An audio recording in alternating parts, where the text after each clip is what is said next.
Hello and welcome to Up for Discussion, brought to you by 4 Home Field Advantage Sports Talk. Well, our motto is our home, our field, your advantage. Today we're going to talk about the AFC West. This is the Wild Wild West.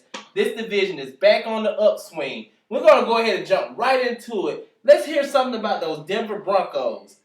Alright, so the Denver Broncos are going to run away with this division. I mean, you have Peyton Manning, Demaryius Thomas, Eric Decker, and then they have the nerve to go add Wes Welker. This offense right now was exploding last year. It's going to explode this year. Peyton Manning threw 68.6 completion percentage. That is crazy numbers. He had a 105.8 quarterback rating. I don't even like quarterback rating, but that is astounding right now. The only thing they have to figure out is what they're going to do at running back. No Sean Marino, he's a bust. I hate that. He's really good in Georgia, but he just hasn't figured it out. Yeah. Ronnie Hillman, he has good vision. Took a while to pick up the playbook. Then you got what's the rookie's name? Monte Ball. I love Monte Ball. Monte Ball, I like him. Let's be honest. He carried the ball over 600 times in college. Yeah, he probably had a short career. He has some mileage on him. So to be honest, it's not going to be on who's going to be able to run the ball. I mean, they have 3 elite receivers. Well, not elite. They have 3 top-tier receivers. Agreed. I don't see how getting yards running is going to be a big deal as much as it is keeping Manning upright. Whichever one of these running backs can figure out how to block the blitzing division that they're in, that's who's going to be able to get that starting job. And I do think it's going to be Monte Ball if he, progresses really fast. Because Ronnie Hillman's not the blocker. No Sean Marino is. He's just a head case right now. They did solidify that offensive line even more by adding Luis Vasquez from San Diego. I don't know what's going on with San Diego. They just got rid of all these great players. In other words, the offense, the rich get richer. On defense, you still have Champ Bailey there. I don't care what happened in the playoffs. I don't care if you burn him once or twice. I guarantee you he will beat you more often than not. Oh, yeah. Champ Bailey is still the champ. Then you go put DRC on the other side, Dominique Rodgers-Cromartie. I think he's the perfect number 2. Agreed. And Champ Bailey's the best person to teach him.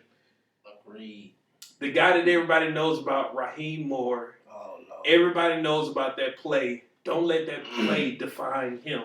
Yes, he took blame for it, but this guy played a really good year last year, and he's only in year 2.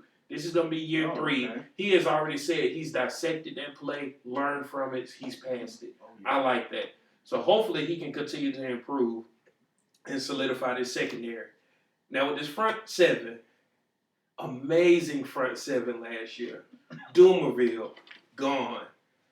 Derek Wolfe, who was an excellent rookie, injured. And he has a severe injury, even though they're saying it's not serious. I mean, he has a neck spinal cord injury. That's not good. It's pretty much down. Yeah. They did add Sean Phillips to take the place of Dumerville. Great. Like Dumerville, Von Miller, great. Von Miller, this guy has so many character issues that it's finally caught up with him. He's going to be suspended for 6 games. And in the NFL, you lose a top player for 6 games, and you're going to struggle to win. Yep. So it's going to up to Robert Ayers to try to step in. Robert Ayers has not done what he was supposed to do since he came in. He's borderline bust right now. I think he is one, but now's the time for him to try to save his career. They do have Quintavious Smith, excellent draft pick from a no-name Western Kentucky team. And I'm telling you, this guy, if you ever watched him against Alabama, he tore Alabama up. So if he's able to fill a spot, they might be able to save a few games here and there. They did solidify the defensive line a little more. Terrence Knighton. All that doesn't matter. You still got Peyton Manning there. It don't even matter who's your head coach. You got Peyton Manning there. It don't even matter how many points the defense gives up. You still got Peyton Manning there. So this team's going to win. Like I said, the guy to watch, Raheem Moore. Trust me. He had 71 tackles last year, 7 pass breakups, an interception. That was his second year. He's going to improve. Don't let that deep pass, that one time, judge his whole career. Trust me, he's better than what advertised. So that's just the Denver Broncos, who's the cream of the crop in this division. Now let's shuffle through the trash. Let's look at the Kansas City Chiefs. Wow. Actually, I'm going to disagree with you as far as them being trash, but I understand what you're saying. The Kansas City Chiefs actually just hired Andy Reid as their new head coach, which we all know. They actually brought in Alex Smith as their new quarterback, and Andy Reid loves quarterbacks. He has made some quarterbacks become household names. Donovan McNabb. He helped Brett Favre. He helped Steve Young. List goes on. He's from the Bill Walsh School. Dwayne Bowe is the wide receiver who I think is going to have an amazing year. I think this kid is going to catch close to 100 balls, maybe even over 100 balls. It's just kind of scary to me that Donnie Avery is penciled in as the number 2 guy. I'm not a fan of Donnie Avery. I'm not going to lie. I think he's solid at best. I think that Dexter McCluster is going to get a lot of reps on that side of the field. Dexter McCluster is a utility guy. He can do some of everything on the field. The only problem with him is just a little bit too short for me. Offensive line is very good. This offensive line is good. It's young. I really like this core. If they can keep this core together, I think they have something here going, into the future. I am a big fan of Jamal Charles. He helped me beat pretty much everybody in here on my fantasy team last year. And he's a year removed from injury, 2 years removed from injury. So I think we're going to see Jamal Charles have a big year. The only caveat to this is Andy Reid going to let him run? Because Andy Reid likes to throw. However, that guy Andy Reid fired, so hopefully he learns. You cannot have a premier running back and not use them. Shady McCoy, Andy Reid. So we'll see what happens in that department. Tight end, I do not know how to pronounce his name. I don't like Anthony Fasano. Tony Moeki. Moeki. I had that last night for dinner. But this guy, I liked him. I thought he was a pretty good tight end. I don't know why he lost his position. I think I know he's not that great of a blocker.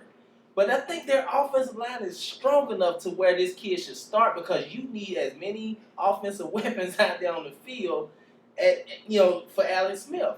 And Anthony Fasano, I've seen enough of him to know that he's not a starting tight end in this league. That's just my personal opinion. Then we're going to move on to the other side of the ball. Kansas City's running a 3-4. Their D-line is solid. It's led by Tyson Jackson. He's okay. I'm not the biggest Tyson Jackson fan, but I like the fact that they're solid. They got a solid core up front. Their linebackers are very good to me, led by Derek Johnson. This guy's been in the league. He's old school now, but he's been in the league a good while. But this guy still can play, and he's leading those guys, and they was phenomenal last year. I do not like Tomba Holly standing up. I like him in the trenches. I like him with his hand in the ground. He sit down when he play. I like him sitting down playing. But they got him at linebacker. I mean, he had an okay year last year. I just think that I'm an advocate of always putting, if you have talent, you put that talent in the best place possible to succeed. Now, the secondary is very good to me, and they have some good safeties led by the playmaker Eric Berry. I expect for this kid to have a big year this year. I think that Kansas City has a chance to finish with a good record. My player to watch actually is Alex Smith because this is all on Alex Smith. As we see Joe Montana leave San Francisco to go to Kansas City, now we have Alex Smith on a smaller scale, of course, because Alex didn't do what Joe did.